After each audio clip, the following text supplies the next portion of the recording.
Hello friends, welcome to economics through MCQ series. इस series के अंदर हम लोग कंप्लीट इकोनॉमिक्स को मल्टीपल चॉइस क्वेश्चंस के थ्रू कवर करने की कोशिश कर रहे हैं। आज की क्लास में नेक्स्ट 20 इंपॉर्टेंट क्वेश्चंस देखेंगे जो आपके यूपीएससी प्रीलिम्स के लिए काफी बेनिफिशियल होने वाले हैं। स्टार्ट करते हैं क्वेश्चन नंबर 1 के साथ। क्या बोल रहा है? Which of the following describes the situation of stagflation in an economy? भाई stagflation को हम लोग पहले भी डील कर चुके हैं। What is this stagflation? Stagflation is a situation when inflation is high in the economy. जब इन्फ्लेशन कैसा रहता है? हाई रहता है। इन्फ्लेशन तो हाई रहता है प्लस अनएम्प्लॉयमेंट भी हाई हो जाता है। अनएम्प्लॉयमेंट भी क्या हो जाता है? हाई हो जाता है। जब ये दोनों सिचुएशन एक साथ आती then we call the situation as stagflation. तो आपको ध्यान रखना है व्हाट इज द स्टैगफ्लेशन। अब अगर नॉर्मल सिचुएशन की बात करूं, नॉर्मल सिचुएशन में इन्फ्लेशन का मतलब क्या होता है? तो देखना, inflation means general rise in the price level of commodities. जब चीज वस्तुओं की कीमतें बढ़ जाती then we call the situation as inflation. Inflation कब आता है? जब मनी सप्लाई क्या हो जाती है? बढ़ जाती है। अब अगर मनी सप्लाई बढ़ जाती है तो डिमांड भी क्या हो जाती है? तो आप बोलोगे डिमांड भी बढ़ जाती है। डिमांड बढ़ जाती है सो प्रोडक्शन भी बढ़ जाता है, और अगर प्रोडक्शन बढ़ जाता है सो फिर क्या होता है? एम्प्लॉयमेंट भी बढ़ जाता है, क्योंकि कंपनियों को ज्यादा लोगों की जरूरत पड़ेगी। और अगर एम्प्लॉयमेंट बढ़ जाएगा, व्हाट डज इट मीन्स कि अनएम्प्लॉयमेंट जो है वो कम हो जाएगा। तो आपको ये चीज समझ में आई? इट मीन्स अगर इन्फ्लेशन ज्यादा है सो अनएम्प्लॉयमेंट कम है। तो मैं इन्फ्लेशन का एक रिलेशन लिखता हूं अनएम्प्लॉयमेंट के साथ। So inflation is inversely proportional to unemployment. तो मतलब अगर इन्फ्लेशन है सो अनएम्प्लॉयमेंट कम होता है। ये यूजुअली होता है नॉर्मल सर्कमस्टांसेस में। But during the time of stagflation क्या होता है? देखना, स्टैगफ्लेशन में क्या होता है? इन्फ्लेशन भी ज्यादा है और अनएम्प्लॉयमेंट भी ज्यादा है। अब इस सिचुएशन को बोला जाता है स्टैगफ्लेशन। यहां पर पॉलिसी मेकर के पास बहुत बड़ी दुविधा आ जाती है, डिलेमा में फंस जाते हैं। क्यों? अगर वो इन्फ्लेशन को कंट्रोल करते हैं तो अनएम्प्लॉयमेंट बढ़ जाता है, अनएम्प्लॉयमेंट को कंट्रोल करते हैं तो इन्फ्लेशन बढ़ जाता है। देखते हैं कैसे। अगर मान लो पॉलिसी मेकर चाहेंगे कि भाई हम इसको स्टैगफ्लेशन से डील करना, तो पहले इन्फ्लेशन को कम करें। इन्फ्लेशन को कम करेंगे तो क्या करेंगे? मनी सप्लाई जो बढ़ी हुई है इसको कम करेंगे। अगर मनी सप्लाई कम होगी तो डिमांड कम होगी, डिमांड कम होगी तो प्रोडक्शन कम होगा, और प्रोडक्शन कम होगा तो अब कंपनीज लोगों को बाहर निकाल देंगी, तो अनएम्प्लॉयमेंट जो बढ़ा हुआ था वो और ज्यादा बढ़ जाएगा। तो यहां पर अनएम्प्लॉयमेंट की प्रॉब्लम एग्रेवेट हो जाएगी। चलो पॉलिसी मेकर एक काम करते हैं, इन्फ्लेशन की जगह आप किसको टारगेट करते हैं? अनएम्प्लॉयमेंट को। अनएम्प्लॉयमेंट को टारगेट करेंगे तो क्या होगा? अनएम्प्लॉयमेंट को टारगेट करना है, बोले बेरोजगारी क्यों है? क्योंकि डिमांड कम है। तो डिमांड कम क्यों है? बोले क्योंकि मनी सप्लाई कम है। तो पहले वो अगर मनी सप्लाई बढ़ाएंगे, मनी सप्लाई बढ़ाएंगे तो फिर डिमांड बढ़ेगी, डिमांड बढ़ेगी तो प्रोडक्शन बढ़ेगा, लेकिन प्रोडक्शन बढ़ेगा तो एम्प्लॉयमेंट जनरेशन होगा और लोग और ज्यादा चीजें खरीदेंगे और ज्यादा डिमांड करेंगे, सो इन्फ्लेशन और ज्यादा बढ़ जाएगा। सो अगर आप एक सिचुएशन से डील करते हो तो दूसरी एग्रेवेट हो जाती है, दूसरी से डील करते हो तो पहली एग्रेवेट हो जाती है। इस सिचुएशन को बोला जाता है स्टैगफ्लेशन। सो बोल रहा है which of the following describe the situation of stagflation in an economy. Statement 1 बोल रहा है लो अनएम्प्लॉयमेंट। नहीं, स्टैगफ्लेशन में इन्फ्लेशन भी हाई है, अनएम्प्लॉयमेंट भी हाई है। सो यहां पर लो अनएम्प्लॉयमेंट नहीं आएगा, यहां पर क्या आएगा? High unemployment. बेरोजगारी ज्यादा हो जाती है। So statement 1 is wrong. 1 जहां जहां एलिमिनेट कर देते हैं, ए सी डी तीनों चलेगा, मेरा आंसर ही आ गया B, that is 2 and 3 only. High inflation, yes, stagflation मतलब high inflation plus high unemployment. 3 बोल रहा है लो ग्रोथ रेट। हाँ, स्टैगफ्लेशन में ग्रोथ रेट भी कम हो जाती है, तो ये बात भी सही है। मेरा आंसर हो जाएगा 2 and 3, that is B. So B is the correct answer of question number 1। Question number 2 क्या बोल रहा है? एक बार देख लेते हैं। इन्फ्लेशन टैक्स में B caused bye. Inflation tax की बात कर रहा है, तो पहले समझा देता हूं what is this inflation tax. As such ये कोई टैक्स नहीं है जो गवर्नमेंट इंपोज करती है, कंसेप्ट है। देख लेते हैं क्या है। फॉर एग्जाम्पल, एक पेन की कीमत कितनी है? 100 रुपीज। लेकिन कौन से साल में? इन 2024।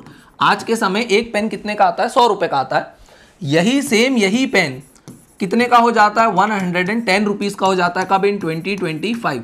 क्यों हुआ ये? भाई पेन वही था, इसका मतलब इसकी कीमत में 10 रुपए का इंक्रीमेंट हो गया। क्यों? Because of the inflation. तो देखा जाए तो अगर आपके पास 100 रुपए थे और आपने उस 100 रुपए को कैश में अपने पास रखे होते 2024 में, तो शायद अब उसकी परचेजिंग पावर कम हो गई है। कब? 2025 में। अब आप वही पेन नहीं खरीद पाएंगे because you need 10 rupees extra. So इस टाइप के कंसेप्ट को बोला जाता है inflation tax, because inflation erodes the value of cash. तो ये चीज आपको ध्यान रखना है। अब इन्फ्लेशन टैक्स क्यों आता है? May be caused by excessive deficit financing. B बोल रहा है in any change in the official tax rate. अब देखना, यहां पर एनी चेंज बोल रहा है, इसलिए स्टेटमेंट गलत हो जाएगा। क्यों? एनी चेंज में तो कोई भी चेंज हो सकता है। हो सकता है भाई टैक्स रेट को गवर्नमेंट बढ़ा दे। अगर टैक्स रेट बढ़ा देगी तो मनी सप्लाई क्या हो जाएगी? अब मार्केट में कम हो जाएगी, क्योंकि लोगों के पास ज्यादा पैसा नहीं बचेगा। अगर मनी सप्लाई कम हो जाएगी तो डिमांड कम हो जाएगी, और डिमांड कम हो जाएगी तो फिर इन्फ्लेशन भी क्या हो जाएगा? कम हो जाएगा। सो यहां पर एनी चेंज तो नहीं आ सकता। इन्फ्लेशन टैक्स का मतलब है क्या? इन्फ्लेशन बढ़ता है जिसके कारण आपकी वैल्यू इरोड हो जाती है। तो ये तो गलत हो गया बी। सी क्या बोल रहा है, low savings by the business houses. अगर बिजनेस हाउसेस लो सेविंग करेंगे, व्हाट डज इट मीन, वो पूरा पैसा अपने बिजनेस में लगा देंगे, बिजनेस में लगा देंगे तो प्रोडक्शन होगा, प्रोडक्शन होगा तो फिर डिमांड सप्लाई का खेल बिगड़ेगा ही नहीं, तो ये वाला भी क्या हो जाता है, एलिमिनेट हो जाता है। ऑल ऑफ द अबव के पहले एक बार ए को देख लेते हैं। ए क्या बोल रहा है, ए बोल रहा है एक्सेसिव डेफिसिट फाइनेंसिंग। बिल्कुल, excessive deficit financing is the correct answer. By excessive deficit financing मतलब गवर्नमेंट एक्सपेंडिचर बहुत ज्यादा कर रही है उसकी इनकम से। अब वो पैसा कहां से ला रही होगी, सो ऑब्वियसली डेफिसिट फाइनेंसिंग मतलब government is resorting to the borrowings, वो पैसा उधार ले लेके खर्चा कर रही है। अगर खर्चा करेगी तो मनी सप्लाई बढ़ जाएगी, मनी सप्लाई बढ़ जाएगी सो डिमांड बढ़ जाएगी, और डिमांड बढ़ जाएगी सो क्या होगा, डिमांड बढ़ जाएगी सो फिर इन्फ्लेशन भी क्या हो जाएगा, बढ़ जाएगा, और इन्फ्लेशन बढ़ जाएगा then inflation is eroding the value of the cash that you are holding. So इससे इन्फ्लेशन टैक्स और आपको ज्यादा लगने लगेगा। तो मेरा आंसर क्या हो जाएगा यहाँ पर, A, that is excessive deficit financing. चलिए क्वेश्चन नंबर 3 की तरफ चलते हैं। क्या बोल रहा है, heavy price rise in which of the following categories would increase wholesale price index inflation the most. भाई होलसेल प्राइस इंडेक्स हम लोगों ने देखा था WPI, है ना। WPI किसको मेजर करता है, WPI मेजर गुड्स ओनली। ये हम लोगों ने कल बहुत बढ़िया तरीके से देख लिया था कि ये सिर्फ गुड्स को मेजर करता है। कितने आइटम्स थे यहाँ पर, 697 आइटम्स थे। 3 कैटेगरी में उसको डिवाइड करते थे, प्राइमरी आर्टिकल, है ना, फ्यूल एंड पावर, और तीसरा क्या बोलते थे, मैन्युफैक्चर्ड प्रोडक्ट्स। यही देखा था हम लोगों ने, सबको अलग अलग वेटेज दिया था। सबसे ज्यादा वेटेज किसको दिया था, मैन्युफैक्चर्ड प्रोडक्ट को। कितना दिया था, अराउंड 64%। तो किसकी प्राइस सबसे ज्यादा बढ़ेगी तो WPI का इन्फ्लेशन हाई दिखेगा, दैट इज मैन्युफैक्चर्ड प्रोडक्ट, क्योंकि इसको सबसे ज्यादा वेटेज यहां पर दिया हुआ है। Food articles, fuel, manufacture product, तो मैन्युफैक्चर प्रोडक्ट यहां पर दिया हुआ। देखो प्राइमरी आर्टिकल में 2 चीजें थी, फूड आर्टिकल था और मिनरल्स था। ये दोनों को तो इतना वेटेज तो दिया ही नहीं है जितना मैन्युफैक्चर्ड को तो अकेले कोई 64% दे दिया है।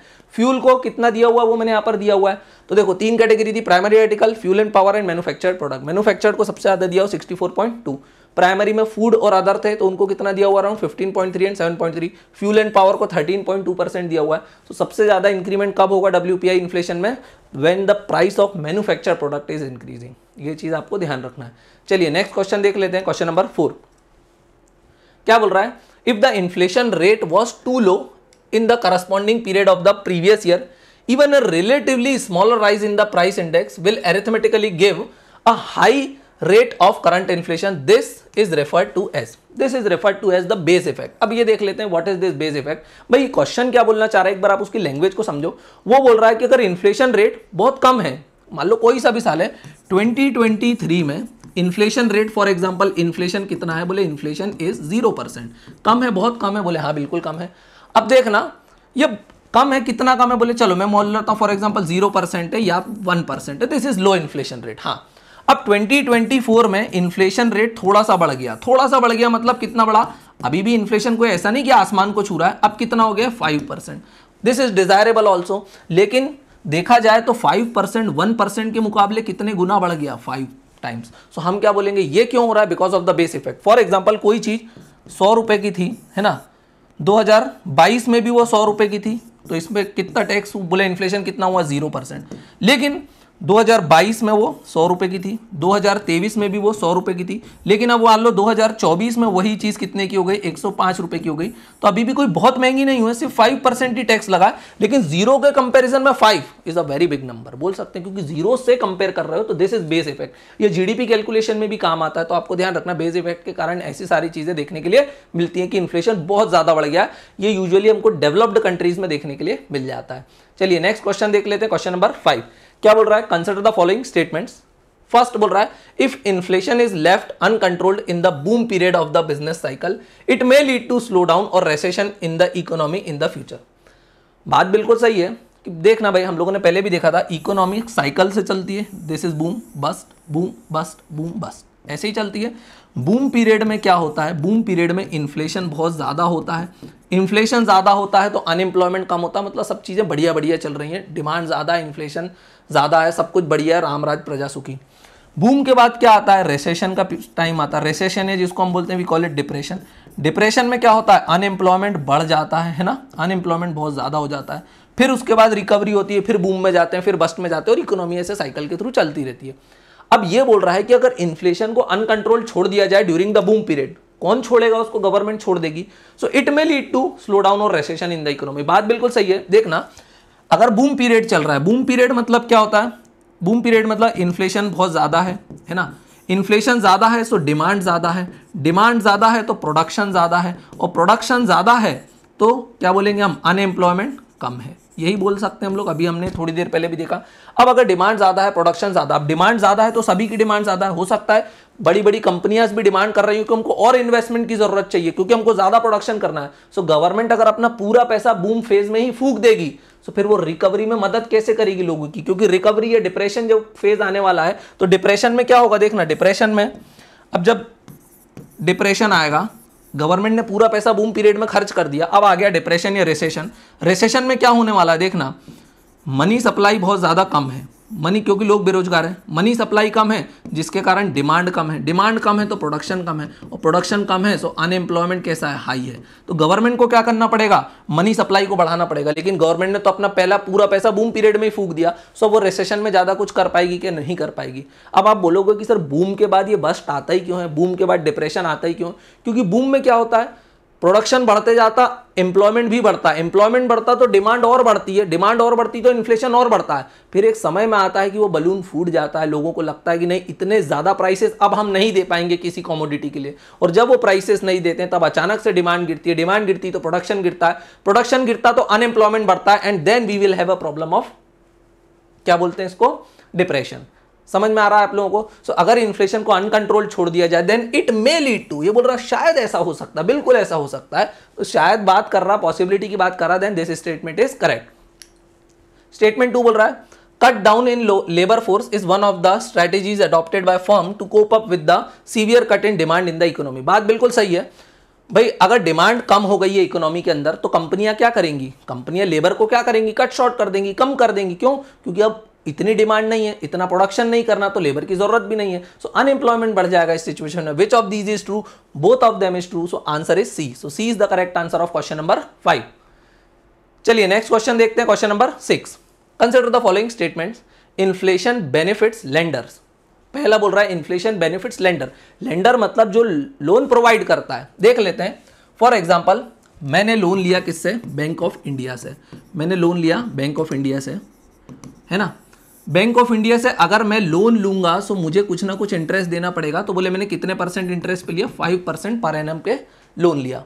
मतलब बैंक ऑफ इंडिया ने मुझे कितने रुपए दिए, 100 रुपए दिए, और 1 साल बाद मैं बैंक ऑफ इंडिया को कितने रुपए वापस कर दूंगा, 105 रुपीज वापस कर दूंगा। मतलब बैंक ऑफ इंडिया ने 5 रुपए कमा लिए पूरे गेम में। लेकिन देखना उसी दौरान मैंने पैसे कब लिए, फॉर एग्जांपल 2024 में, रिटर्न कब करूंगा, 2025 में। लेकिन 2024 से 2025 के बीच में जो इन्फ्लेशन था वो भी इंक्रीज हो गया, और वो कितने इंक्रीज हो गया, 9%।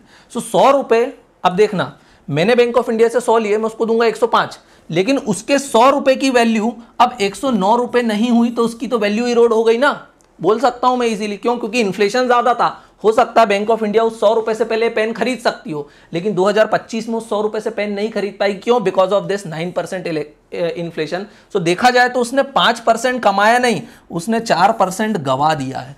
सो this is the problem. So inflation benefits not the lender but the debtor और द बोरोवर, जिसने पैसा उधार लिया है उसको फायदा होता है, not the lender. So this is wrong. Statement 2 क्या बोल रहा है, high inflation rate increase the difference between real interest rate and nominal interest rate. अब ये रियल और नॉमिनल इंटरेस्ट रेट क्या होते हैं वो बता देता हूं। ड्यूरिंग 2013-14 बैंक कितना इंटरेस्ट ऑफर करती थी, अगर आपने बैंक में पैसा जमा किया तो बैंक आपको कितना इंटरेस्ट देती थी, वो देती थी 15%, 15% तक देती थी। अगर मैं आज की बात करता हूं 2024 की, आज आपको बैंक कितना इंटरेस्ट ऑफर करती है, 5%। आप बोलोगे कौन सी सिचुएशन अच्छी थी, बोले अगर आपने बैंक में पैसा जमा किया तो आप बोलोगे 2013-14 वाली सिचुएशन ज्यादा अच्छी है। क्यों, क्योंकि आपको 15% इंटरेस्ट मिल रहा है। लेकिन नहीं, देखना 2013-14 में इन्फ्लेशन कितना चलता था, सो इन्फ्लेशन इज अराउंड 18%। सो देखा जाए तो आपको 15% ब्याज मिला, लेकिन आपकी परचेजिंग पावर कम हो गई 3%। क्यों, क्योंकि इन्फ्लेशन ज्यादा था इंटरेस्ट रेट से। सो देखा जाए तो आपको -3% का रिटर्न दिया गया। कब, ड्यूरिंग 2013-14। अब जब ऐसा होगा तो जनता को क्या लगेगा कि भाई हम 100 रुपए में शायद अब वो चीजें नहीं खरीद पाएंगे, हमको 3 रुपए एक्स्ट्रा लगेंगे, उनकी करेंसी की वैल्यू कम हो रही है, तो फिर वो क्या करेंगे, अब वो गोल्ड वगैरह में इन्वेस्टमेंट करने लग जाएंगे, और गोल्ड हमको इंपोर्ट करना पड़ता, तो इससे हमारा क्या होगा, फिस्कल डेफिसिट वगैरह, बैलेंस ऑफ पेमेंट प्रॉब्लम आना शुरू हो जाएगी, इंपोर्ट डिपेंडेंस बढ़ जाएगी, हमारी प्रीशियस करेंसी बाहर जाना शुरू हो जाएगी। सो ये सिचुएशन तो खतरनाक है। इस टाइप की सिचुएशन को we call it negative interest rate, right. क्योंकि आपको क्या दिख रहा है, ग्रोथ नहीं दिख रही, उल्टा उल्टा काम हो रहा है।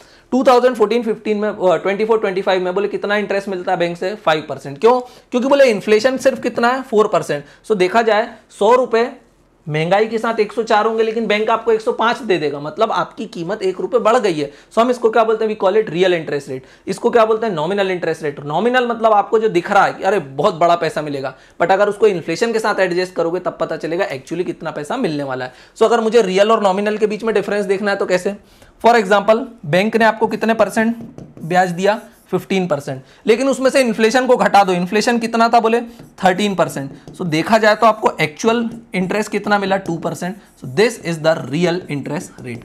तो आपने क्या किया, नॉमिनल इंटरेस्ट रेट में से इन्फ्लेशन को माइनस कर दिया, then you will arrive at the real interest rate. So real और नॉमिनल और इन्फ्लेशन का क्या कनेक्शन है वो मैंने आपको 2-3 क्वेश्चंस बता दिए और सारे टॉपिक को इजीली एक्सप्लेन कर दिया है। सो इन्फ्लेशन बेनिफिट्स ये तो हमने देख लिया था, बोरोवर्स तो स्टेटमेंट रॉन्ग हो गया था। स्टेटमेंट 2 बोल रहा high inflation rate increase the difference between real interest rate and nominal interest rate. बिल्कुल, रियल और नॉमिनल के बीच डिफरेंस कब बढ़ेगा, जब इन्फ्लेशन ज्यादा होता जाएगा। बोल सकते हैं हम, अगर इन्फ्लेशन कम होगा तो क्या होगा, देखना इन्फ्लेशन कम होता जाएगा या इन्फ्लेशन बढ़ता जाएगा, 15 से हो गया बोले 20, तो अब ये क्या होगा, डिफरेंस इनके बीच में बढ़ता जाएगा। सो स्टेटमेंट 2 जो है मेरा बिल्कुल करेक्ट है, which of the above is are correct. So B is the correct answer of question number 6। Next question को देख लेते हैं, what do you understand by the term core inflation. भाई हम लोगों ने कल भी देखा था, चाहे सीपीआई हो चाहे डब्ल्यूपीआई हो, हम लोग इन्फ्लेशन को 3 तरीके से मेजर करते हैं। एक को हम लोग बोलते हैं हेडलाइन। क्या बोलते हैं, हेडलाइन। हेडलाइन मतलब हम सारे आइटम्स को, all the items are included. अगर सीपीआई है तो बोले पूरे 299 आइटम्स ले लो, डब्ल्यूपीआई है तो बोले 697 पूरे आइटम्स ले लो। अगर सारे आइटम्स के ऊपर इन्फ्लेशन मेजर करते हैं तो हम बोलते हैं इट इज हेडलाइन इन्फ्लेशन। लेकिन अगर हम हेडलाइन में से वोलाटाइल कंपोनेंट्स को क्या कर देते हैं, माइनस कर देते हैं, when we subtract the volatile items from the headline inflation, then we will arrive at the core inflation. Core inflation मतलब कि एक्चुअल इन्फ्लेशन कितना। वोलाटाइल कंपोनेंट कौन से होते हैं, बोले फूड एंड फ्यूल। बोले इनकी प्राइस क्या है, बोले बहुत ज्यादा घटती बढ़ती। बोले जरा ड्रॉट आई फ्लड आई, फूड के प्राइसेस में क्या होगा, फ्लक्चुएशन। फ्यूल एंड पावर बोले इंपोर्ट डिपेंडेंस है, उनकी कीमतें वो लोग आपस में लड़ते रहते हैं, सऊदी वगैरह, ईरान वगैरह, रशिया वगैरह, तो क्या होता है उनकी कीमतें भी बहुत ज्यादा वोलाटाइल है। सो हेडलाइन से कोर पे कैसे आएंगे, मतलब सारे आइटम्स में से फूड और फ्यूल को माइनस कर दो, then you will arrive at the core inflation. So बोल रहा है what do you understand by the term core inflation, headline inflation discounted for food and fuel inflation. Yes, this is the correct answer. पहले में ही हमको समझ में आ गया। State वैसे BCD गलत है तो उनको भी एक बार देख लो। CPI inflation discounted for WPI, अरे सीपीआई माइनस डब्ल्यूपीआई की थोड़ी बात कर रहा है। चाहे डब्ल्यूपीआई हो चाहे सीपीआई हो, उसमें भी हेडलाइन, कोर और वोलाटाइल को तो हम लोग देख ही लेते हैं, तो this is wrong.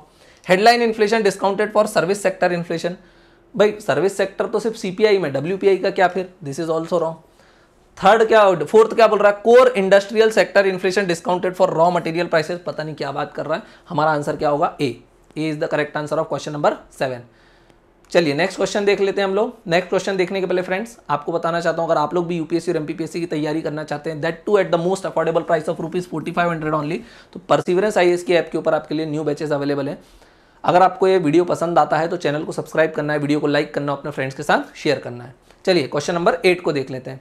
Structural inflation में बी कॉज्ड ड्यू टू, किसके बारे में बात कर रहा है, स्ट्रक्चरल इन्फ्लेशन। अब what is this structural inflation, भाई हम लोगों ने स्ट्रक्चरल अनएम्प्लॉयमेंट पढ़ा था, तो अब उसी से आप लिंक करके स्ट्रक्चरल इन्फ्लेशन की भी डेफिनेशन बना सकते हो। स्ट्रक्चरल इन्फ्लेशन का मतलब क्या होता है कि देखना, एक तरफ होती है डिमांड और एक तरफ होती है सप्लाई।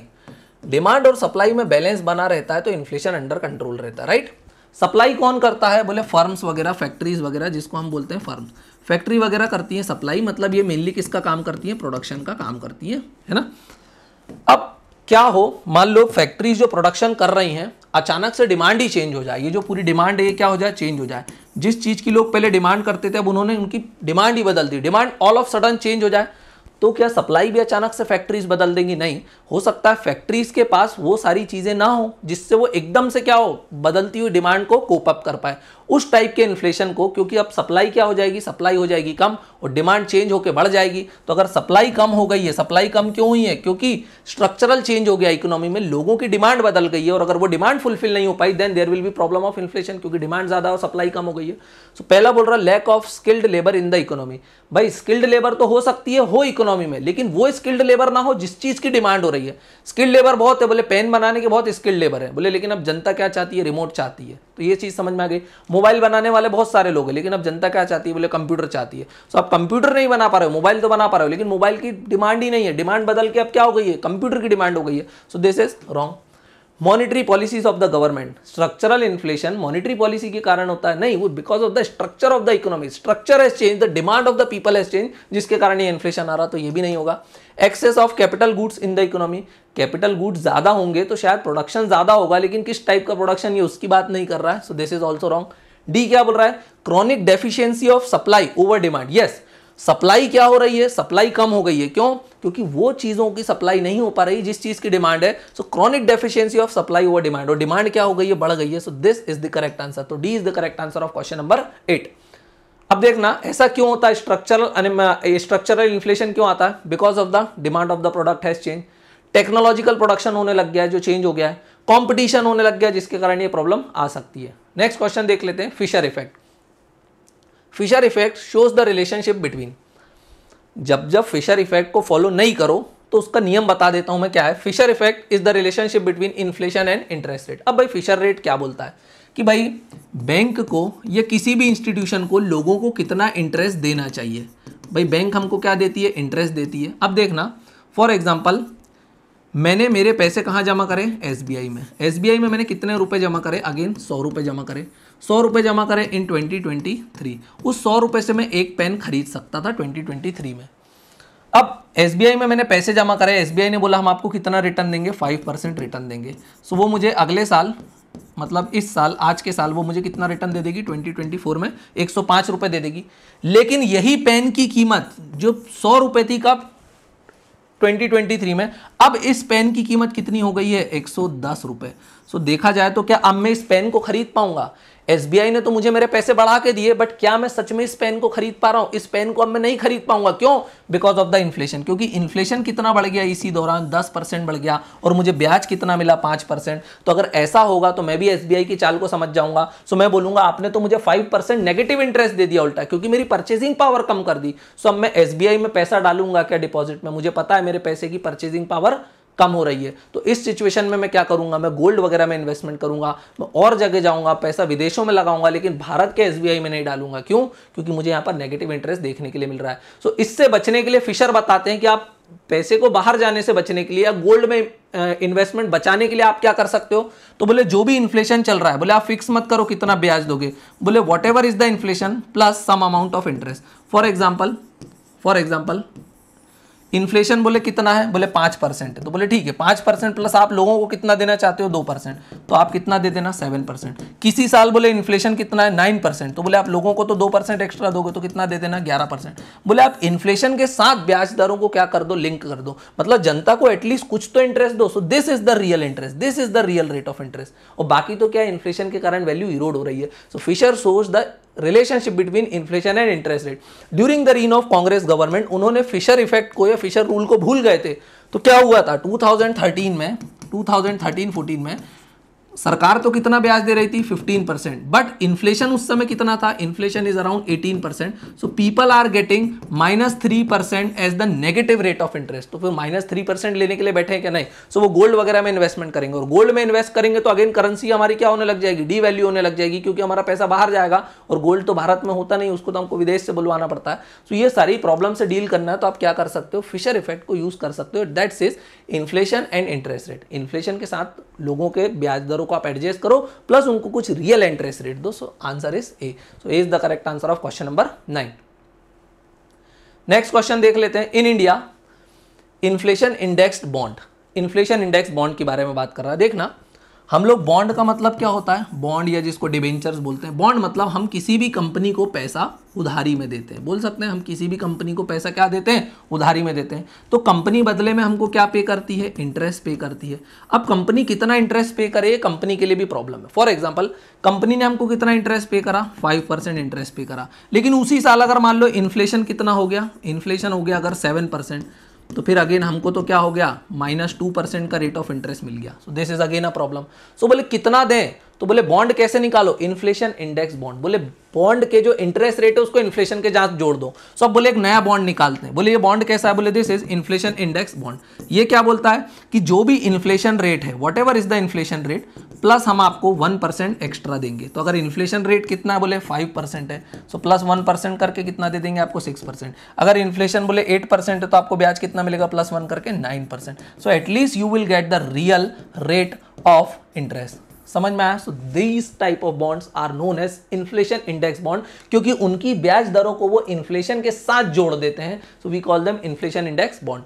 स्टेटमेंट 1 बोल रहा है prevents the erosion of saving in the bond due to inflation. बिल्कुल हमारी जो सेविंग्स है उसको ये बचाता है इरोड होने से बिकॉज ऑफ इन्फ्लेशन। क्यों? क्योंकि वो तो inflation index bond are directly linked with the inflation. So inflation कितना भी हो लेकिन हमको हमेशा रियल रेट ऑफ इंटरेस्ट मिलेगा। अगर 5% था तो 6% मिला, इन्फ्लेशन हुआ 8% तो हमको 9% ब्याज मिला।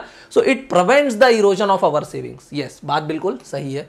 स्टेटमेंट 2 बोल रहा है are linked to fixed and predetermined rate of inflation as decided by the RBI. भाई फिक्स कैसे कर सकते हैं या प्री डिटरमाइंड इन्फ्लेशन रेट कैसे कर सकते हैं, प्री डिटरमाइंड रेट कैसे कर सकते हैं? ये तो वेरी होगा ना। अगर इन्फ्लेशन कम है तो ब्याज कम मिलेगा, इन्फ्लेशन ज्यादा है तो ब्याज ज्यादा मिलेगा। प्री डिटरमाइंड में तो हो सकता है आपको नेगेटिव रेट ऑफ इंटरेस्ट भी मिल जाए। और इन्फ्लेशन इंडेक्स बॉन्ड क्या होते हैं, ये हमेशा वेरी होते रहते हैं, तो ये चीज आपको ध्यान रखना है। तो this is wrong. Which of the above is are correct? Only one is correct. Only one is given in A. तो A is the correct answer of question number 10. Next question देख लेते हैं. It is regarding GDP deflator. क्या बोल रहा है? Why GDP deflator gives a different figure for the price inflation compared to inflation indices? बोले GDP deflator अलग अलग चीजें, अलग अलग फैक्ट्स एंड फिगर्स क्यों देता है compare to inflation indices? Inflation indices मतलब बोले सीपीआई, डब्ल्यूपीआई, तो इनसे कैसे अलग है जीडीपी? इनसे कैसे अलग है हमारा जीडीपी? भाई जीडीपी में आप लोगों को पता है, जीडीपी की हम लोगों ने डेफिनेशन देखी थी। GDP mean it is the market value of all the final goods and services produce during a year with in the domestic territory. तो ये जीडीपी को हम कहां काउंट करते हैं? डोमेस्टिक टेरिटरी में जो भी चीजें बनती है उसको हम कहां काउंट करते हैं? जीडीपी में। अगर शाओमी का मोबाइल फोन भारत में बना तो उसको हम भारत की जीडीपी में काउंट करेंगे। हो सकता है कुछ चीजें ऐसी हों जो सीपीआई और डब्ल्यूपीआई कवर ना करती हों।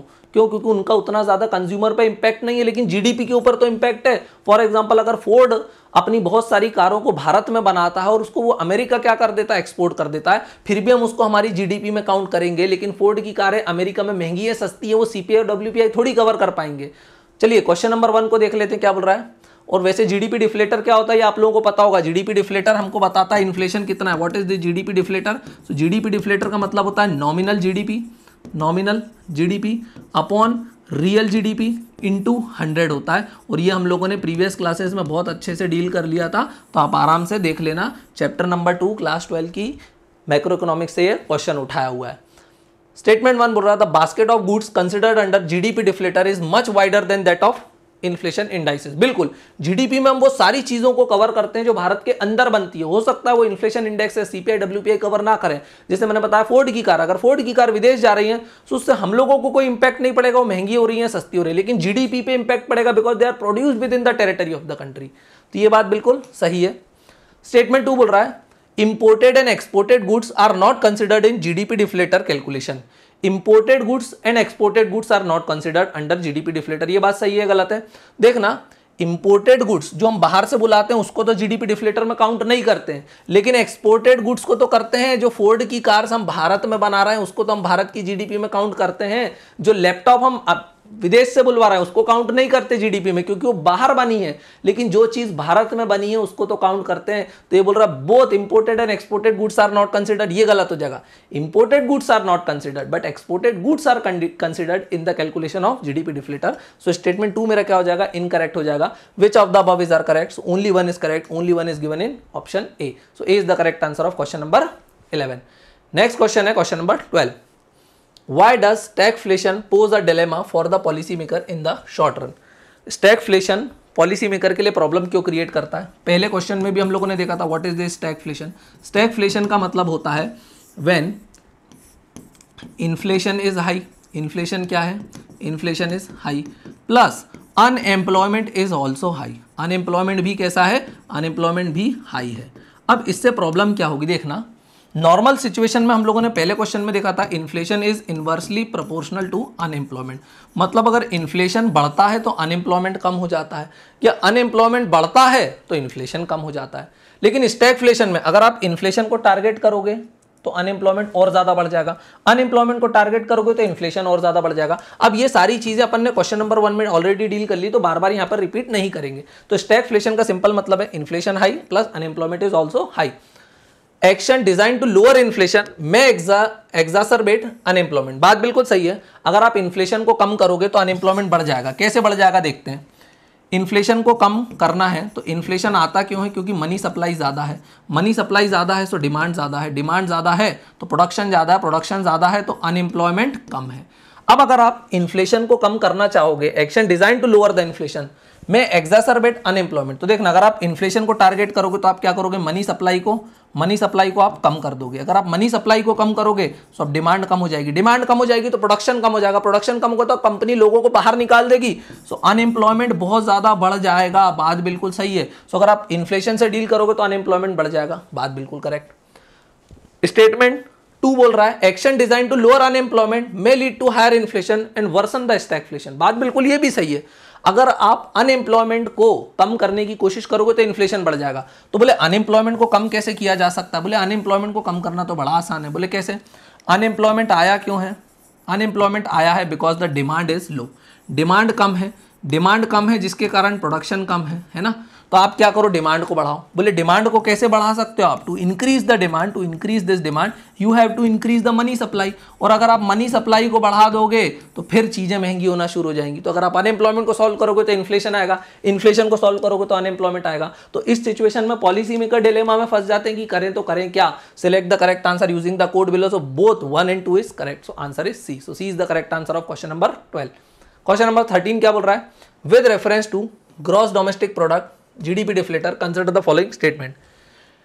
It is used to measure the inflation in the country, बात बिल्कुल सही है। एक बार देख लेते हैं, स्लाइड मैंने दे रखी है GDP deflator की, सॉरी मैंने यहाँ पे GDP deflator की स्लाइड देना भूल गया हूँ।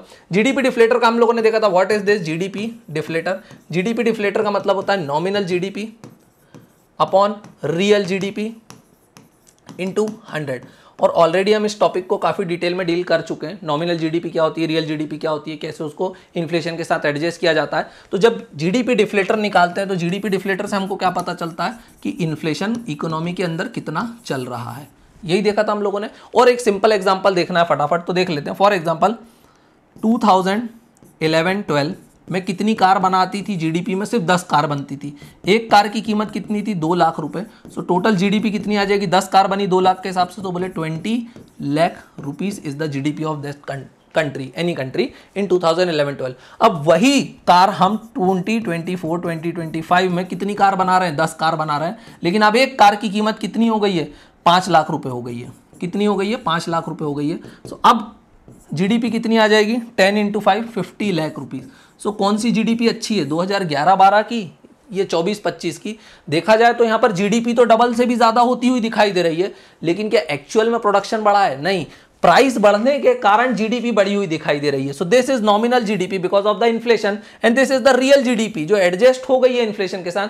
तो ये 11-12 बेस ईयर था, अगर हर बार आप जीडीपी को इस ईयर के साथ एडजस्ट करोगे इन्फ्लेशन को मेजर करके, then you will arrive at the real GDP. और इस टाइप के इन्फ्लेटेड नंबर को हम बोलते हैं नॉमिनल जीडीपी। तो जीडीपी डिफ्लेटर बताता nominal GDP upon real GDP into 100 कर दोगे, then you will get to know about the inflation rate in the economy. So it is used to measure inflation in the country. Yes, this is correct.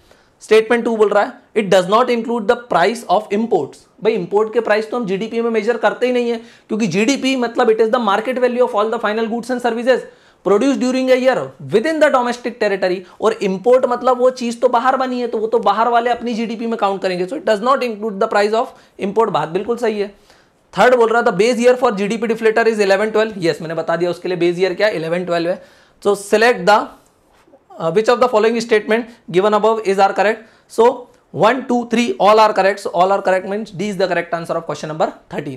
Next question की तरफ चलते हैं। Next question चलने के पहले friends बता देता हूं, अगर आप लोग भी यूपीएससी और एमपीपीएससी की प्रिपरेशन करना चाहते हैं, that to at the most affordable price of ₹4500 only, जिसमें आपको प्री प्लस मेंस का कंप्लीट इंटीग्रेटेड बैच मिलेगा विद 1 ईयर वैलिडिटी। तो आप परसिवरेंस आईएएस की ऐप को डाउनलोड कर सकते हो और आराम से सारे बेनिफिट्स को एंजॉय कर सकते हो। चलिए नेक्स्ट क्वेश्चन की तरफ चलते हैं, क्वेश्चन नंबर 14।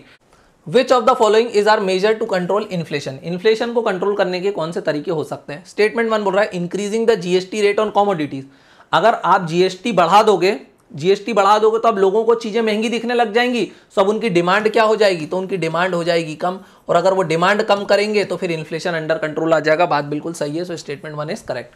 स्टेटमेंट 2 बोल रहा है increasing the transfer payment, transfer payment मतलब क्या होता है वो मैं अभी आपको बता ही रहा हूं अगली स्लाइड में। ट्रांसफर पेमेंट मतलब और ज्यादा लोगों को पैसा दे दोगे आप तो क्या होगा, डिमांड बढ़ जाएगी, डिमांड बढ़ जाएगी तो और ज्यादा चीजें महंगी हो जाएंगी, नहीं तो आप इंक्रीज नहीं करोगे, डिक्रीजिंग द ट्रांसफर पेमेंट। और ट्रांसफर पेमेंट क्या हो रहा है अभी मैं नेक्स्ट में कुछ स्लाइड में कुछ टर्म्स आपको समझाऊंगा, वहां पर समझा दूंगा। थर्ड बोल रहा है increase in government stimulus package, अगर गवर्नमेंट स्टिमुलस पैकेज देगी मतलब और ज्यादा पैसा खर्च करेगी, मनी सप्लाई को बढ़ाएगी, मनी सप्लाई बढ़ेगी तो फिर डिमांड भी तो बढ़ेगी, और डिमांड बढ़ेगी तो फिर इन्फ्लेशन और ज्यादा बढ़ जाएगा क्योंकि सप्लाई नहीं बढ़ पाएगी। So this is also incorrect, ये आप काम नहीं करोगे, you will decrease the government stimulus package during the time of inflation. So only one is correct and only one is given in A. Select the correct answer पूछ रहा है, तो A is the correct answer of question number 14। अब ये transfer payment क्या होता है मैंने यहाँ पर दिया हुआ, देखना आपकी इनकम क्या हो सकती है, एक हो सकती है फैक्टर इनकम। फैक्टर इनकम मतलब when you have the factor of production, for example अगर आपके पास लैंड है, आपने किसी को किराए से दिया, then you will get rent, so rent is your factor income बोल सकता हूं मैं। अगर आपके पास कैपिटल है, आपने किसी को ब्याज पे पैसा दिया, then you will receive interest, तो interest is your factor income, है ना। अगर आप एंटरप्रेन्योर हो then profit is your factor income. Land, labour, capital है ना, तो जो अगर आप लेबर किसी को प्रोवाइड करते हो then wages is your factor income. Factor income का मतलब होता है कि आप फैक्टर ऑफ प्रोडक्शन को किसी ना किसी को दे रहे हो और बदले में आपको इनकम मिल रही है, मतलब आपने कुछ चीज दी है तब आपको इनकम मिली। लेबर दिया है तो वेजेस मिलेंगे, लैंड दिया है तो रेंट मिलेगा, एंटरप्रेन्योर हो तो फिर आपको प्रॉफिट मिलेगा। दूसरी टाइप की इनकम हो सकती है transfer income, that is received income. आपने कुछ भी काम नहीं किया, किसी को कुछ नहीं दिया, फिर भी इनकम हो रही है। How is this possible, for example pension, pension कब मिलती है, या अनएम्प्लॉयमेंट अलाउंसेस, क्या इसके बदले में आप गवर्नमेंट को कुछ करके देते हो, नहीं। So this is referred to as transfer income. Transferred income मतलब received income, that is received without rendering any services. और यहां पर सेकंड में यही बोल रहा था इंक्रीजिंग द ट्रांसफर पेमेंट, अगर आप लोगों को ज्यादा पेंशन दोगे तो वो फिर ज्यादा डिमांड करेंगे, और ज्यादा डिमांड करेंगे तो इन्फ्लेशन और ज्यादा बढ़ जाएगा। ये चीज आपको ध्यान रखना, अगर आप अनएम्प्लॉयमेंट अलाउंस दोगे बेरोजगारों को तो वो बेरोजगार भी मोबाइल फोन लैपटॉप खरीदने लग जाएंगे और वो इन्फ्लेशन की प्रॉब्लम को और बढ़ा देंगे, तो ये आपको ध्यान रखना है। ट्रांसफर पेमेंट मतलब क्या होता है, अब देखना आप किसी को पेमेंट कब करते हो, व्हेन यू रिसीव समथिंग, है ना, किसी ने आपको कोई चीज दी तब आप उसको पेमेंट करते हो, लेकिन कुछ पेमेंट को हम बोलते हैं ट्रांसफर पेमेंट। इसका मतलब है फॉर एग्जाम्पल गिफ्ट, डोनेशन, क्या बदले में आपको कुछ मिलता है गिफ्ट देने से, नहीं मिलता। Payment for which no goods और services is exchange, that is gifts and donation, बस दे दिया सो दे दिया, दान कर दिया किसी को, बस बदले में कुछ मिला क्या, गिफ्ट दे दिया किसी को, so that is transfer payment. और फैक्टर पेमेंट क्या बोलता है मैंने आपको ऑलरेडी बता दिया, आप बेसिक्स में देख लेना। चलिए नेक्स्ट क्वेश्चन देखते हैं, क्वेश्चन नंबर 15 क्या बोल रहा है, inflation in India is measured using which of the following index. Inflation कैसे मेजर करते हैं, फैक्चुअल क्वेश्चन है, बट आपको ये तो एटलीस्ट इतना आइडिया लग गया होगा कि WPI पे तो मेजर नहीं करते, क्योंकि WPI इंक्लूड्स गुड्स ओनली, इसमें सिर्फ क्या रहते हैं, सिर्फ और सिर्फ गुड्स रहते हैं। सो पहले WPI पे मेजर करते थे, लेकिन अब WPI को छोड़ के CPI पे आ गए, लेकिन यहाँ पर दो हैं, CPI for urban and CPI combined, तो यहाँ पर आंसर आएगा कंबाइंड। कंबाइंड मतलब it includes both rural as well as urban. So consumer price index पे मेजर किया जाता है, RBI इसी एग्रीगेट को यूज करती है, तो मेरा आंसर क्या हो जाएगा, CPI कंबाइंड के ऊपर इन्फ्लेशन इंडेक्स को मेजर किया जा सकता है। और इन्फ्लेशन इंडेक्स को कौन रिलीज करता है, it is release by NSO under department of ministry of statistics and programme implementation.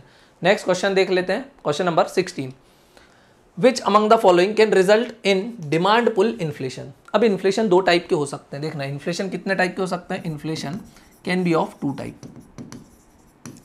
एक को बोलते हैं we call it demand pull inflation, एक को बोलते हैं cost push inflation. Demand pull inflation कब आता है, जब डिमांड बढ़ जाती है, when the demand has increase, demand बढ़ गई है तो डिमांड बढ़ जाएगी तो क्या आ जाएगा, इन्फ्लेशन आ जाएगा, है ना। दूसरा है cost push, because of the cost has increase, अगर कॉस्ट बढ़ जाएगी किसी चीज की तब भी इन्फ्लेशन आ जाएगा। बोले पेन की डिमांड नहीं बढ़ी है, पेन की कॉस्ट ही बढ़ गई है, रॉ मटेरियल महंगा हो गया जिसके कारण अब ये पेन महंगा है, सो इन्फ्लेशन आ गया है, तो बोलेंगे कॉस्ट पुश। अगर लोगों ने डिमांड ज्यादा करने लग गए पेन की और उसके कारण इस पेन की कीमत बढ़ गई, then we will call it demand pull inflation. और अगर रॉ मटेरियल की कीमत बढ़ गई जिसके कारण पेन का प्रोडक्शन ही महंगा हो गया, then we will call it cost push inflation. तो देख लेते हैं पहला, which among the following can result in demand pull inflation, demand के कारण इन्फ्लेशन आ रहा है। Lower interest rate on bank loan, देखना अगर बैंक लोन सस्ते में मिलेंगे तो क्या होगा, अब लोग ज्यादा लोन लेके डिमांड बढ़ जाएगी, और अगर डिमांड बढ़ने के कारण इन्फ्लेशन आता तो then we will call it demand pull inflation. बात बिल्कुल सही है। इंक्रीज इन सब्सिडीज, सब्सिडीज बढ़ गई हैं। अब सब्सिडीज बढ़ गई है मतलब अब मनी सप्लाई बढ़ गया है, लोगों के पास ज्यादा पैसा आएगा क्योंकि चीजें सस्ती लगेंगी सब्सिडी के कारण। तो सब्सिडी के कारण चीजें सस्ती लगेंगी तो अब उनकी डिमांड क्या हो जाएगी, बढ़ जाएगी। क्यों? क्योंकि अब उनको चीजें सस्ती लग रही हैं तो वो डिमांड ज्यादा करने लग जाएंगे। बात बिल्कुल सही है, तो ये वाला भी करेक्ट हो जाएगा। 3 क्या बोल रहा है, increase in cost of raw material. अरे रॉ मटेरियल के कारण तो कॉस्ट पुश इन्फ्लेशन आएगा, नॉट डिमांड पुल। इसमें डिमांड बढ़ी है क्या? नहीं, रॉ मटेरियल की कॉस्ट बढ़ी है इसलिए चीज महंगी हो गई, तो डिमांड का यहां पर कोई लेना देना नहीं है। So this is incorrect in this reference. Select the correct answer using the code below. 1 and 2 is correct and 1 and 2 is given in A. So A is the correct answer of question number 16. Next question देख लेते हैं 17. In the context of Indian economy, which of the following measure can be used to reduce inflation? Inflation को कम करना है तो कौन सा कदम उठाया जा सकता है? इन्फ्लेशन पे इतने सारे क्वेश्चन लगाए हैं कि अब अगर प्रीलिम्स में क्वेश्चन आ जाता तो आपको कभी भी गलत नहीं करना है। इन्फ्लेशन क्यों आता है? इन्फ्लेशन क्यों आता है तो मैंने अभी पिछले क्वेश्चन में बताया, या तो डिमांड पुल इन्फ्लेशन आता है या तो कॉस्ट पुश इन्फ्लेशन आता है। डिमांड पुल मतलब डिमांड बढ़ गई है। डिमांड क्यों बढ़ती है? क्योंकि मनी सप्लाई बढ़ जाता है, इसके कारण डिमांड लोगों की बढ़ जाती है। कॉस्ट पुश बोले क्यों? क्योंकि रॉ मटेरियल की कीमतें बढ़ जाती हैं जिसके कारण भी चीज़ें महंगी हो जाती हैं। तो अब देख लेते हैं अगर इन्फ्लेशन को घटाना है तो क्या क्या करना पड़ेगा। इंक्रीजिंग कैश रिजर्व रेशियो, बिल्कुल। अगर CRR को बढ़ा देंगे तो क्या होगा? CRR को बढ़ा देंगे। CRR का मतलब क्या होता है वो आप लोग को ऑलरेडी पता है। कैश रिजर्व रेशियो मतलब कि बैंक कितना लोन घुमाएंगे, तो RBI बोलता है कि आप कुछ जो भी आपके पास डिपॉजिट आया, फॉर एग्जांपल 100 रुपये डिपॉजिट आया, सो उसमें से 5% इज द CRR, मतलब 95 रुपीज ही आप मैक्स टू मैक्स लोन घुमा सकते हो। 5% RBI के पास कैश के फॉर्म में जमा करना पड़ेगा। अगर RBI CRR को बढ़ा देगा, बोले 5 रुपए नहीं, अब आप कितने 10 रुपए मेरे पास जमा कराना, सो अब बैंक कम लोन दे पाएंगे। कम लोन दे पाएंगे तो लोन अब महंगे हो जाएंगे। लोन महंगे हो जाएंगे तो लोग डिमांड कम करेंगे, और डिमांड कम करेंगे तो फिर क्या होगा, इन्फ्लेशन अंडर कंट्रोल हो जाएगा। सो कैश रिजर्व रेशियो बढ़ाओगे तो आप क्या होगा, लोन महंगे हो जाएंगे। लोन महंगे हो जाएंगे तो अब लोग डिमांड कम करेंगे। Increasing SLR statutory liquidity ratio, हाँ SLR को भी अगर आप बढ़ा दोगे तो भी लोन महंगे हो जाएंगे। लोन महंगे हो जाएंगे तो लोग डिमांड कम कर देंगे। डिमांड कम कर देंगे, मनी सप्लाई भी कम हो जाएगी, तो जिस कारण इन्फ्लेशन अंडर कंट्रोल हो जाएगा। बात बिल्कुल सही है। अब ये CRR SLR को बार बार यहाँ पर एक्सप्लेन नहीं करूंगा मैं, क्योंकि ऑलरेडी एक्सप्लेन कर चुका हूँ प्रीवियस क्लासेस में, आपको वो सब देखना पड़ेगा। 3 क्या बोल रहा है, रिड्यूसिंग रिवर्स रेपो रेट। अब रिवर्स रेपो रेट क्या होता है एक बार वो भी देख लेते हैं। रिवर्स रेपो रेट का मतलब होता है, रिवर्स रेपो रेट का मतलब होता है it is the rate at which central bank that is RBI borrows from, किससे पैसा लेके आता है central bank, borrow from commercial bank, बोले तो SBI, Bank of India, Punjab National Bank. तो देखना, अगर रिवर्स रेपो रेट का मतलब है RBI SBI से पैसा लेके आता है, अगर बोरो करता है तो बदले में इंटरेस्ट देता होगा। For example reverse repo rate कितना है, रिवर्स रेपो रेट मान लो कितना है इस समय 10% है। 10% है तो SBI क्या सोचेगा, जनता को पैसा देने से अच्छा RBI में पैसा रखा दूं, क्योंकि रिवर्स रेपो रेट अच्छा मिल रहा है भाई, अच्छी इनकम कर लूंगा। अब SBI क्या कर रहा है, पूरा पैसा कहाँ रखवा रहा है, RBI के पास। लेकिन RBI बोल रहा नहीं यार, अब मैं चाहता हूं कि थोड़ा मनी सप्लाई बढ़े, लोगों को भी लोन मिले।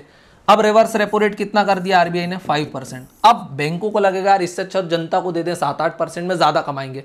तो रिवर्स रेपो रेट को बढ़ाया घटाया तो समस्या आपको समझ में आ गई क्या हुई, बैंकों के ऊपर उसका इंपैक्ट आया। तो अगर इन्फ्लेशन है तो रिवर्स रेपो रेट को घटाएंगे या बढ़ाएंगे। रिवर्स रेपो रेट को अगर बढ़ाया, रिवर्स रेपो रेट को बढ़ाया तो पूरा पैसा कहां पहुंच जाएगा, RBI के पास, और रिवर्स रेपो रेट को घटाया तो पैसा कहां पहुंच जाएगा, जनता के पास। तो अगर इन्फ्लेशन है तो पैसे को कहां पहुंचाने की जरूरत है, RBI के पास पहुंचाने की जरूरत है, क्योंकि अगर पैसा बैंक RBI में जमा कर देंगे तो जनता को लोन नहीं मिलेंगे। तो बात यहां पर रिड्यूस करना पड़ेगा रिवर्स रेपो रेट को या इंक्रीज करना पड़ेगा, इंक्रीज करना पड़ेगा, तब आप इन्फ्लेशन से लड़ पाओगे। अगर आप रिवर्स रेपो रेट को इंक्रीज करोगे तो SBI अपना ज्यादातर पैसा RBI के पास रखा देगा, बोले जनता के पास पैसा देना रिस्की है तो हम कहां रखाएंगे, RBI। लेकिन अगर RBI रिवर्स रेपो रेट को कम कर देगा तब बैंकों को लॉस होगा तो पैसा जनता को देना स्टार्ट कर देंगे। सो यहाँ पर रिड्यूसिंग नहीं आएगा, यहाँ पर इंक्रीजिंग आएगा। सो 1 and 2 करेक्ट थे मेरे, सो 1 and 2 is only correct. So 1 and 2 कहाँ दिए हुए हैं, A में दिए हुए हैं। सिलेक्ट द करेक्ट आंसर, तो A is the correct answer of question number 17। Next question देख लेते हैं, क्वेश्चन नंबर 18 क्या बोल रहा है, voluntary increase in the value of domestic currency against the foreign currency is best described as. देखना voluntary increase, भाई fixed exchange rate, floating exchange rate है ना, मैनेज्ड एक्सचेंज रेट, ये सब चीजें आप कहां पढ़ोगे, चैप्टर नंबर 6 के अंदर पढ़ोगे। जब रिजर्व बैंक या सेंट्रल बैंक खुद से करती है करेंसी को मैनेज, मतलब कितना है, $1 बराबर कितने रुपए होगा, 40 होगा, 50 होगा, 60 होगा, वो खुद से डिसाइड कर रही है, मार्केट फोर्सेस डिसाइड नहीं कर रहे हैं, तो हम उसको क्या बोलते हैं, फिक्स्ड एक्सचेंज रेट। बोले central bank is deciding everything, central bank एक करेंसी को दूसरी करेंसी के अगेंस्ट पैक करने की कोशिश कर रही है। सो उसके लिए हम वर्ड यूज करते हैं डीवैल्यूएशन एंड रीवैल्यूएशन। सो बोल रहा है which of the following voluntary increase in the value of domestic currency against the foreign currency. बोले पहले $1 में कितने आते थे, 40 रुपए। अब आरबीआई ने बोला नहीं भाई, अब $1 में सिर्फ हम कितने रुपए देंगे, 20 रुपए देंगे। इसका मतलब क्या हो गया, voluntarily increasing the value of domestic currency. अब रुपी की वैल्यू इंक्रीज हो गई है, तो इसको हम क्या बोलेंगे, we will call it revaluation. क्या बोलेंगे हम इसको, रीवैल्यूएशन, क्योंकि rupee has strengthened and because of hmm, it is because of the action of RBI. RBI has voluntarily increase, market forces ने यहां पर कुछ नहीं किया, आरबीआई ने किया, तो हमने क्या बोला, रीवैल्यूएशन। अगर मान लो रूपी की वैल्यू बढ़ी होती because of the market forces, तब हम उसको क्या बोलते हैं, then we will call it appreciation. अगर रूपी की वैल्यू घटी होती because of the market forces, तब हम उसको बोलते हैं डेप्रिसिएशन। अगर रूपी की वैल्यू घटी होती because of the action of RBI, RBI खुद से बोलता नहीं अब 40 नहीं अब 60 रुपए देंगे हम $1 में, तब हम उसको क्या बोलते हैं, then we will call it devaluation. तो आपको ध्यान रखना है, रीवैल्यूएशन, डीवैल्यूएशन ये कब होता है, जब सेंट्रल बैंक वॉलंटरीली काम करती है, वॉलंटरीली काम करना स्टार्ट कर देती, तब ये होता है। दो वर्ड को यूज करते हैं। और डेप्रिसिएशन और appreciation is when the market forces are acting. तो ये आपको ध्यान रखना है। सो क्वेश्चन नंबर 18 का आंसर क्या हो जाएगा, बी। ये मैंने यहाँ पर कुछ बेसिक्स दिए हुए हैं, आप आराम से देख लेना। फिक्स्ड एक्सचेंज रेट, उसके मेरिट्स डीमेरिट्स दिए हुए हैं। फिक्स्ड एक्सचेंज के बाद क्या आया, तो बोले उसके बाद फ्लेक्सिबल एक्सचेंज रेट आया, फिर उसके बाद मैनेज्ड एक्सचेंज रेट आया। अभी हम लोग कौन सा रेट यूज करते हैं, मैनेज्ड एक्सचेंज रेट। करेंसी की वैल्यू कौन डिसाइड करता है, it is the market forces, but RBI भी उसको कंट्रोल कर सकता है। उसके मेरिट्स डीमेरिट्स दिए हुए हैं, आराम से देख लेना, काफी इंपॉर्टेंट है। चैप्टर नंबर 6 क्लास 12 की एनसीईआरटी से चार्ट उठाए हुए हैं। नेक्स्ट क्वेश्चन है क्वेश्चन नंबर 19, किसके बारे में, annual survey of industries is the principal source of industrial statistics in India, consider the following with reference to it. Annual source of industries के बारे में बात कर रहा है। चलिए स्टेटमेंट देख लेते हैं। It does not cover unorganised और अनरजिस्टर्ड और इनफॉर्मल सेक्टर एंटरप्राइजेस। ये बात बिल्कुल सही है। जो एनुअल सर्वे ऑफ इंडस्ट्रीज आता है वो अनऑर्गेनाइज्ड और अनरजिस्टर्ड कंपनीज को नहीं देखता है कि उनका परफॉर्मेंस कैसा है, वो उसको मेजर नहीं करता है। स्टेटमेंट 2 बोल रहा है, annual survey of industries is conducted by national sample survey office, NSSO उसको निकालता है। क्या बात बिल्कुल सही है। ये सर्वे को कौन निकालता है, एनएसएसओ। तो एनुअल सर्वे ऑफ इंडस्ट्रीज कौन रिलीज करता है, it is release bye national sample survey office. Third बोल रहा है, data from ASI comes with a lag of 2 years। Yes, वो 2-2 साल के गैप में आता, तो ये वाली बात भी सही है। Select the correct answer using the code below, all of them are correct, so D is the correct answer of question number 19। अब यहां पर समझने वाली बात यह है कि एनुअल सर्वे ऑफ इंडस्ट्रीज ने तो हमको बताया सिर्फ वो इंडस्ट्रीज जो ऑर्गेनाइज्ड है, जो रजिस्टर्ड है। Then what about the unorganised industries, unregistered industries. भाई भारत में तो उनकी भी बहुत सारा कंट्रीब्यूशन है जीडीपी के अंदर, सो उनको भी कौन मेजर करता है, एनएसएसओ ही मेजर करता है, लेकिन एनुअल सर्वे ऑफ इंडस्ट्रीज के बाहर मेजर करता है। तो सारी इंडस्ट्रीज को मेजर तो कौन करता है, एनएसएसओ ही मेजर करता है, लेकिन एनुअल सर्वे ऑफ इंडस्ट्रीज में उन इंडस्ट्रीज को मेजर करते हैं जो रजिस्टर्ड है, जो ऑर्गेनाइज्ड है, और अनऑर्गेनाइज्ड और अनरजिस्टर्ड को क्या करता है, एनएसएसओ अलग से डील करता है। तो आपको ध्यान रखना है, 19 का आंसर क्या हो जाएगा, डी। और इस टाइप के क्वेश्चन यूपीएससी पूछता रहता है। क्वेश्चन नंबर 20, आज का आखिरी क्वेश्चन देख लेते हैं। Which of the following agencies is responsible for compilation and publication of Index of Industrial Production, IIP, Index of Industrial Production, इसको कौन रिलीज करता, तो it is release by central statistical organisation, CSO release करता है index of industrial production. ये बताता है हमको कि इंडस्ट्रीज में प्रोडक्शन कैसे चल रहा है, कितना प्रोडक्शन हो रहा है, कितनी ग्रोथ हो रही है ना। तो इंडस्ट्रियल प्रोडक्शन के बारे में कौन हमको बताता है, central statistical organisation. So IIP is release by central statistical organisation. अब इंडस्ट्रीज जो भी हैं उनमें से ये जो 8 सेक्टर की इंडस्ट्रीज हैं, दीज आर मेजर इंडस्ट्रीज, क्योंकि जो भी प्रोडक्शन होता है उसमें अराउंड 38 to 40% तो सिर्फ यही वाली इंडस्ट्रीज कवर कर लेती हैं। सो इनको बोला जाता है these are the 8 core industries, 8 core industries. तो ये बहुत इंपॉर्टेंट है, क्यों, क्योंकि इनमें अराउंड सिर्फ 8 टाइप की industry 40% of the industrial production को कवर कर लेती है। वो इंडस्ट्रीज किससे रिलेटेड है देख लेते हैं। Petroleum and refinery production, electricity generation, steel production, coal production, crude oil production, natural gas production, cement production and fertiliser production. तो जो भी कंपनी पेट्रोलियम और रिफाइनरी में लगी है उन सबको कितना वेटेज दिया, 28.04%, means 28% of the total weightage of the industry is given to petroleum and refinery. तो अगर 8 कोर इंडस्ट्रीज में पूछा जाता सबसे ज्यादा वेटेज किसको दिया है, तो answer is petroleum and refinery production. दूसरे नंबर पे किसको, इलेक्ट्रिसिटी प्रोडक्शन। तीसरे नंबर पे आता है स्टील, चौथे नंबर पे आता है कोल। ध्यान रखोगे सबसे कम किसको दिया हुआ है, फर्टिलाइजर्स को, दैट इज 2.63। तो फर्टिलाइजर को 8 कोर इंडस्ट्रीज में सबसे कम वेटेज दिया गया है। सबसे ज्यादा वेटेज किसको दिया गया है, पेट्रोलियम एंड रिफाइनरी प्रोडक्शन को दिया गया है। तो ये बेसिक्स आपको ध्यान रखना है। फैक्चुअल डेटा है बस, yes it is also important, तो आपको कुछ फैक्चुअल डेटा को याद रखना ही पड़ेगा। अगेन बता रहा हूं, अगर आप लोग भी यूपीएससी और एमपीपीएससी का नया बैच ज्वाइन करना चाहते हो, that to at most affordable price of 4500 rupees, जिसमें आपको लाइव क्लासेस भी प्रोवाइड करी जाएंगी और प्री प्लस मेंस का कंप्लीट सिलेबस कवर करवाया जाएगा विद 1 ईयर वैलिडिटी। तो आप हमारी ऐप को डाउनलोड करके उस कोर्स को ज्वाइन कर सकते हो। अगर वीडियो पसंद आता है तो चैनल को सब्सक्राइब करना है, अपने फ्रेंड्स के साथ वीडियो को शेयर करना है और कमेंट्स करना है। Thank you for watching this video, have a nice day.